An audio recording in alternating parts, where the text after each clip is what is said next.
Saudara-saudariku yang terkasih, salam sehat dan sukacita selalu, berkah dalam.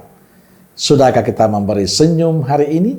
Rabu 29 Januari 2025. Kita awali permenungan kita dengan tanda kemenangan Kristus. Dalam nama Bapa dan Putra dan Roh Kudus. Amin. Permenungan kita diambil dari Injil Markus bab 4 ayat 1 sampai 20. Pada suatu kali, Yesus mulai pula mengajar di tepi danau.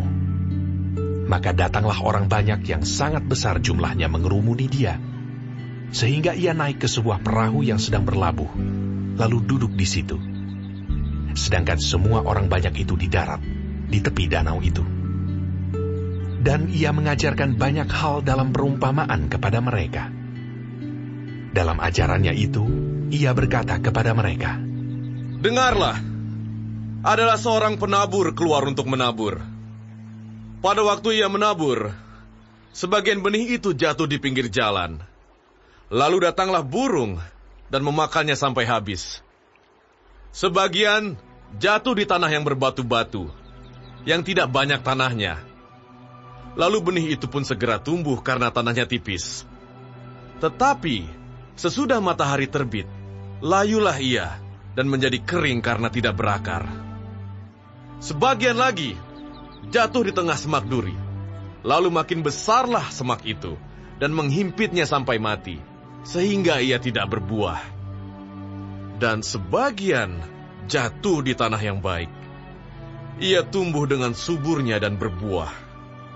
Hasilnya ada yang 30 kali lipat, ada yang 60 kali lipat, ada yang 100 kali lipat."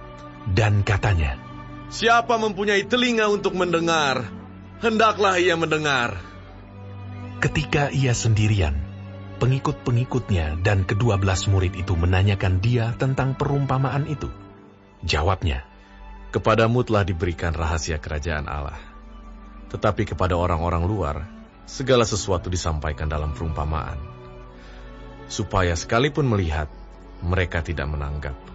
Sekalipun mendengar, mereka tidak mengerti, supaya mereka jangan berbalik dan mendapat ampun." Lalu ia berkata kepada mereka, "Tidakkah kamu mengerti perumpamaan ini? Kalau demikian, bagaimana kamu dapat memahami semua perumpamaan yang lain? Penabur itu menaburkan firman. Orang-orang yang di pinggir jalan, tempat firman itu ditaburkan, ialah mereka yang mendengar firman. Lalu datanglah iblis dan mengambil firman yang baru ditaburkan di dalam mereka. Demikian juga yang ditaburkan di tanah yang berbatu-batu. Ialah orang-orang yang mendengar firman itu, dan segera menerimanya dengan gembira. Tetapi mereka tidak berakar, dan tahan sebentar saja. Apabila kemudian datang penindasan atau penganiayaan karena firman itu, mereka segera murtad.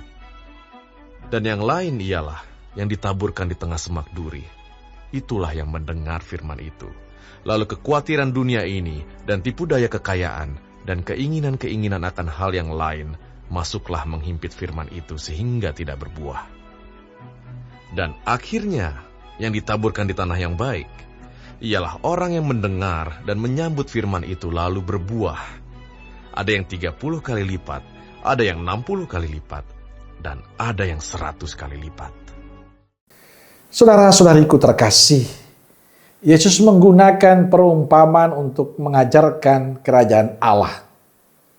Perumpamaan tentang seorang penabur yang menaburkan benihnya. Ada 4 jenis tanah yang diceritakan Injil hari ini. Pertama, tanah di pinggir jalan, di mana benih belum bertumbuh sudah dimakan burung. Kedua, tanah berbatu, di mana benih bertumbuh tetapi menjadi layu karena tidak berakar. Ketiga, tanah bersemak berduri, di mana semak menghimpit hingga mati. Dan keempat, tanah yang baik dan subur, di mana benih bertumbuh dan berbuah. Benih itu adalah firman Allah yang diwartakan. Benih yang ditaburkan di pinggir jalan, kemudian dimakan burung. Artinya orang menerima firman Allah, tapi tidak diperhatikan dengan baik.